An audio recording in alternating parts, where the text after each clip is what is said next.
Assalamualaikum warahmatullahi wabarakatuh. Kembali lagi di pembelajaran matematika.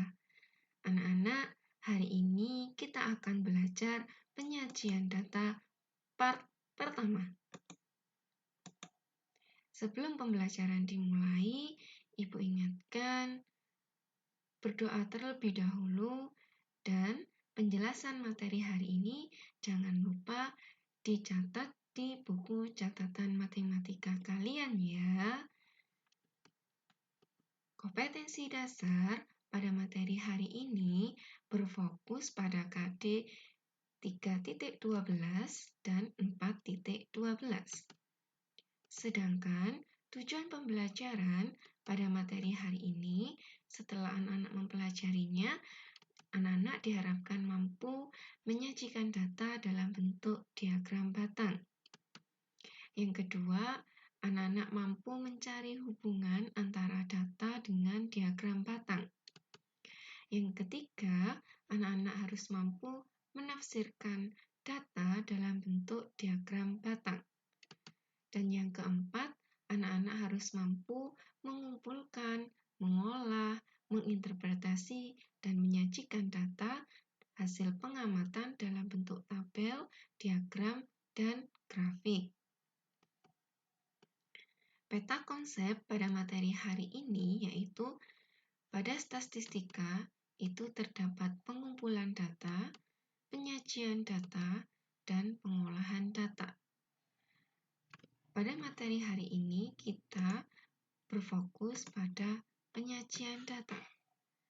Penyajian data itu terdiri dari diagram dan tabel. Sedangkan diagram itu terdiri dari 3. Ada diagram batang, diagram garis, dan diagram lingkaran. Pada materi hari ini kita akan belajar tentang tabel dan diagram batang. Itu yang akan kita pelajari pada hari ini.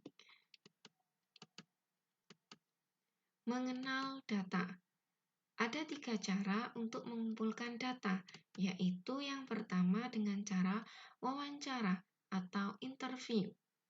Cara mengumpulkan data dengan mengajukan pertanyaan secara langsung kepada narasumber, itu dengan cara wawancara. Jika dengan kuesioner atau angket, caranya mengumpulkan data dengan mengirim daftar pertanyaan kepada narasumber. Dan yang ketiga, yaitu dengan cara observasi atau nama lainnya pengamatan. Cara mengumpulkan data dengan mengamati objek atau kejadian secara langsung. Ada 2 cara untuk memperoleh data. Ada data primer, adalah data yang diperoleh secara langsung dari sumbernya. Dan yang kedua itu adalah data sekunder, adalah data yang diperoleh secara tidak langsung atau diperoleh dari pihak lain. Menyajikan data dalam bentuk tabel. Ini ada tabel, ada kolom, dan baris. Pada kolom pertama, ini ada tahun, dan kolom yang kedua yaitu banyaknya mobil yang terjual. Ini dikatakan tabel baris dan kolom karena terdiri dari kolom dan barisnya. Lalu ini ada tabel distribusi frekuensi. Mengapa dikatakan tabel distribusi frekuensi? Karena pada tabel berisikan data yang memiliki frekuensi, contohnya nilai 51 sampai 60 itu banyaknya 5. Jadi antara nilai 51 sampai 60 banyaknya ada 5. Kita tidak mengetahui nilai berapa saja, banyaknya 5. Yang diketahui adalah sampai nilai 51 sampai 60 itu ada 5. Kita belum tahu nilai berapa saja. Yang perlu diketahui pada tabel distribusi frekuensi itu adalah banyaknya 5. Untuk nilai pastinya nilai berapa tidak diketahui. Itu dikatakan tabel frekuensi, distribusi frekuensi. Nah, jika tabel seperti ini, itu dikatakan tabel kontingensi. Jadi, satu kelas itu terdiri dari pria dan wanita. Jadi, pada satu kelas diketahui 2 informasi, pria dan wanita. Itu dikatakan tabel kontingensi. Berikutnya ada mengolah dan menyajikan data dalam bentuk diagram batang. Contohnya ada tabel, yaitu tentang jenis pekerjaan. Ada pegawai negeri sipil, pegawai swasta, TNI atau Polri, BUMN, petani, nelayan, pedagang, dan lain-lain. Total jumlahnya itu ada 50. Dari tabel ini, dari informasi yang ada di tabel ini, kita buat diagram batangnya. Caranya adalah kita buat dulu garis vertikal dan garis horizontal. Garis vertikal ini yang menyatakan banyaknya. Dan yang garis horizontal ini menyatakan jenis pekerjaannya. Pegawai negeri sipil itu terdapat 12 orang. Jadi kita pegawai negeri sipil kita buat batang atau persegi panjang yang tingginya di angka 12. Berikutnya adalah pegawai swasta, itu ada 6. Pegawai swasta kita tulis di sini, lalu kita bikin kotak yang tingginya adalah 6. Begitu seterusnya sampai lain-lain, yaitu ada 4. Berikutnya ada contoh lagi, yaitu tabel informasi tentang ukuran sepatu.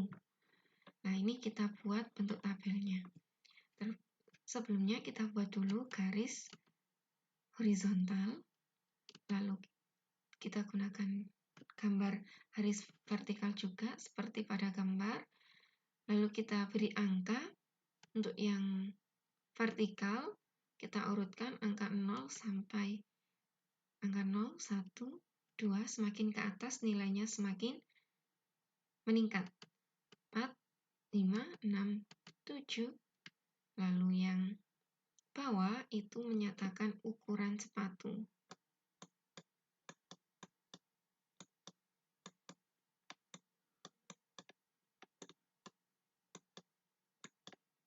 Yang bawah ini adalah ukuran sepatu. Yang horizontal. Yang vertikal itu banyak.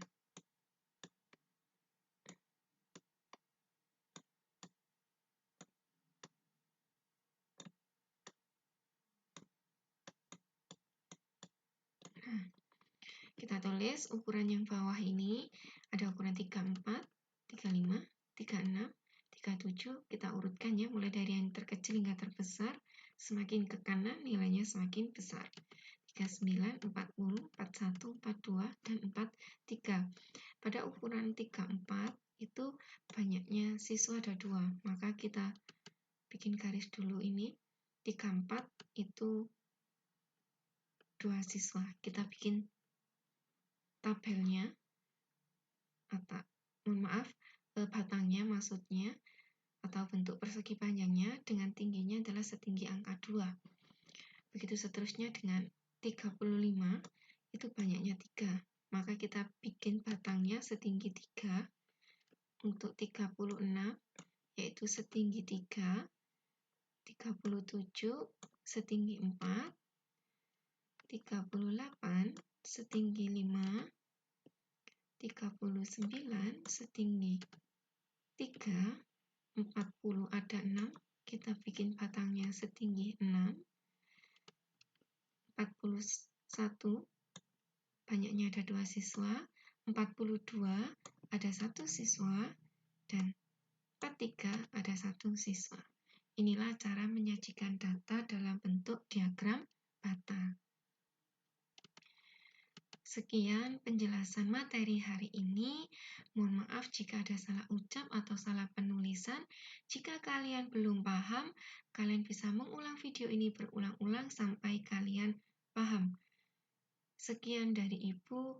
Assalamualaikum warahmatullahi wabarakatuh.